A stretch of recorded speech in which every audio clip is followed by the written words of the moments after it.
नमस्कार दोस्तों, जीएसटी में टैक्स पेयर का एक कॉमन क्वेश्चन होता है। मान लीजिए आप इस महीने की जीएसटी या 2B से आईटीसी लेना भूल गए हैं, तो क्या आप अगले महीने या क्वार्टर में वो आईटीसी ले पाएंगे। मान लीजिए टैक्स पेयर के ओआरएमपी स्कीम में है और उसने मार्च क्वार्टर के लिए रिटर्न फाइल कर दी।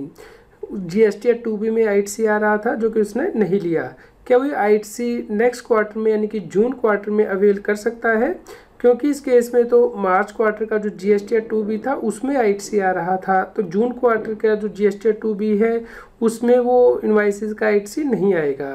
क्या इस केस में कोई इंटरेस्ट लायबिलिटी भी बनेगी टैक्स पेयर की यदि वो जून क्वार्टर में आईटीसी लेता है।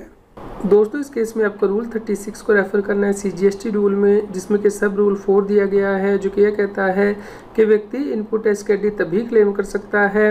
यदि उसके सप्लायर के द्वारा आउटवर्ड सप्लाई की स्टेटमेंट GST-1 या फिर IFF में फाइल कर दी गई है और ये जो इनवाइस और डेबिट नोट्स हैं वो रिसिपिएंट को कम्युनिकेट कर दिए गए हैं जीएसटी या 2B में एज पर रूल 60 सब रूल 7। इस प्रकार यहाँ पे नहीं लिखा गया कि जिस महीने में ये कम्युनिकेट किए गए हैं जीएसटी या 2B में उसी महीने में ही आपको आईटीसी लेना है।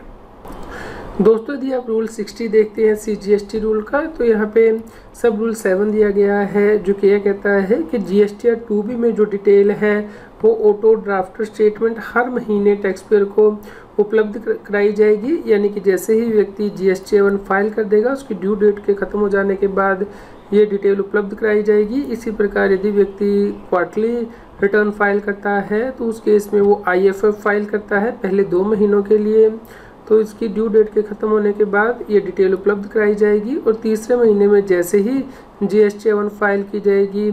उसमें जो इनवाइसेस की डिटेल है उसके बेसिस पे input tax credit GST 2B में उपलब्ध कराया जाएगा। इस प्रकार यहाँ पे भी ये नहीं लिखा गया है कि जिस महीने के GST 2B में आपका आईटीसी आ रहा है उसी महीने में ही आपको अवेल करना है, ये मैंडेटरी नहीं है। दोस्तों, यहाँ पे आपको सेक्शन 16 भी रेफर करना है जीएसटी एक्ट का, जो कि बताता है कि आप इनपुट टैक्स क्रेडिट कब ले सकते हैं। मान लीजिए आपके सप्लायर ने तो GST-1 में इनवाइसेस या डेबिट नोट अपलोड कर दिए हैं, लेकिन आपने अभी गुड्स या सर्विस रिसीव ही नहीं की है, तो उस केस में आप इनपुट टैक्स क्रेडिट क्लेम नहीं कर सकते हैं, भले ही इस केस में GST या 2B में आपका आईटीसी आ रहा है। इसी प्रकार मान लीजिए आप जो गुड्स हैं वो इंस्टॉलमेंट में ले रहे हैं, तो अभी तक लास्ट इंस्टॉलमेंट आपके पास नहीं पहुंची है,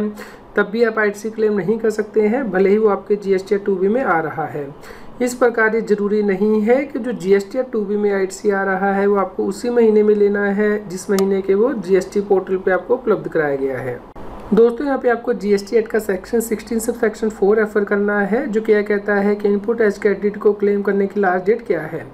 दोस्तों, जीएसटी में आप input tax credit self assessment basis पे क्लेम करते हैं, लेकिन लास्ट डेट भी दी गई है। अगर आप पिछले साल का इनपुट टैक्स क्रेडिट क्लेम करना चाहते हैं तो फाइनेंशियल ईयर के ख़त्म होने के बाद सितंबर मंथ के लिए जो ड्यू डेट होती है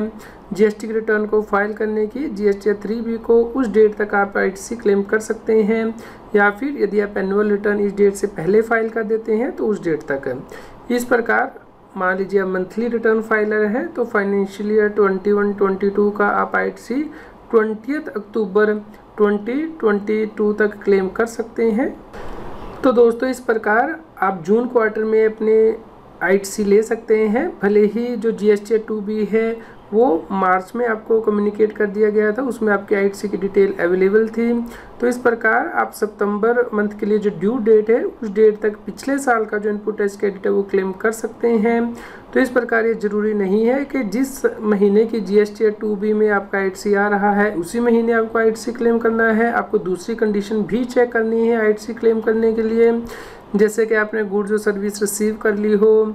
या फिर जो पेमेंट है विदिन 180 डेज़ आपने कर दी हो। यदि ये कंडीशंस आप सेटिस्फाई करते हैं तो ही आप आईटीसी ले सकते हैं। तो यदि आप उस महीने में आईटीसी या उस क्वार्टर में आईटीसी नहीं ले पाए हैं जिस महीने में वो अपीयर हो रहा है GST 2B में, तो आप नेक्स्ट मंथ या क्वार्टर में भी ले सकते हैं, लेकिन विद इन ड्यू डेट, जो कि हमने अभी डिस्कस की है सेक्शन 16 सब सेक्शन 4 के अंतर्गत, यानी कि फाइनेंशियल ईयर के ख़त्म होने के बाद सितंबर मंथ के लिए जो ड्यू डेट है उस डेट तक आप पिछले साल का आईटीसी ले सकते हैं, और इस केस में कोई इंटरेस्ट भी एप्लीकेबल नहीं होगा। उम्मीद करते हैं दोस्तों आपके लिए यह न्यूज़ यूज़फुल रही होगी। कृपया लाइक कीजिए और शेयर कीजिए ताकि सभी लोगों तक ये जानकारी पहुंच पाए और वो GST की कॉम्प्लायंस कर पाएँ। आपका इस बारे में क्या विचार है, इसके बारे में हमें इस वीडियो में कमेंट करके ज़रूर बताएं। यदि आप इस चैनल को सपोर्ट करना चाहते हैं या फिर आपकी कोई इनकम टैक्स और जीएसटी की क्वेरी है तो आप सुपर थैंक्स बटन को यूज़ करके वो पूछ सकते हैं, ताकि हम जल्द से जल्द आपकी क्वेरी का जवाब दे पाएँ। रेगुलर जीएसटी और टैक्स अपडेट के लिए इस चैनल को सब्सक्राइब करें। आप हमें telegram app CA Satbir Singh टैक्सिल पे ज्वाइन कर सकते हैं, ताकि आप जीएसटी और इनकम टैक्स के रेगुलर अपडेट अपने मोबाइल पर ही प्राप्त कर सकें।